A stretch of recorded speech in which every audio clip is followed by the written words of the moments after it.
A fact-finding mission in Poso, a small Indonesian town in central Sulawesi that used to be the center of a bloody conflict between Christians and Muslims.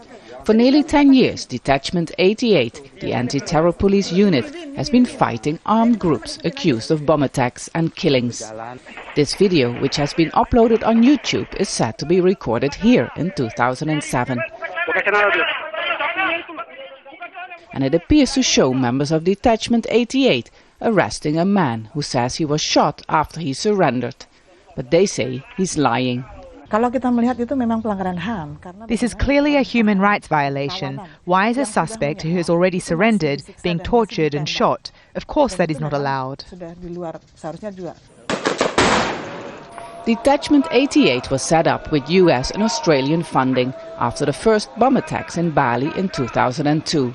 In 10 years, more than 800 people have been arrested on so-called terrorism charges, and 83 of them were shot dead during arrest. This is the city center of Poso, and although fighting between Christians and Muslims has long stopped, it still looks like a conflict zone. Muslims and Christians are now accusing the anti-terror police of creating new tensions. Religious leaders held a meeting to discuss Detachment 88 and its methods. They say the killing of suspects has attracted more radical fighters to Poso and has created a stigma for the Muslim community. What happens is that they accuse someone of being a terrorist because he's wearing pants to his ankles and has a beard.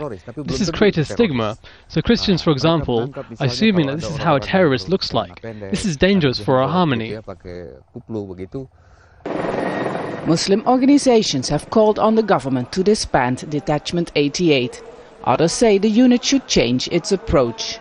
Indonesia needs a counterterrorism unit of the police, and this unit, Detachment 88, not only has some of the best trained people on the police force, it's also by far got the best information about radical networks in Indonesia. And I think it would be a disaster if it were to just be dissolved like that.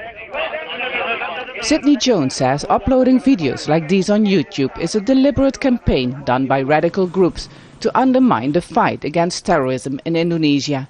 Detachment 88 did not accept or request for an interview. Step Fasten, Al Jazeera, Poso.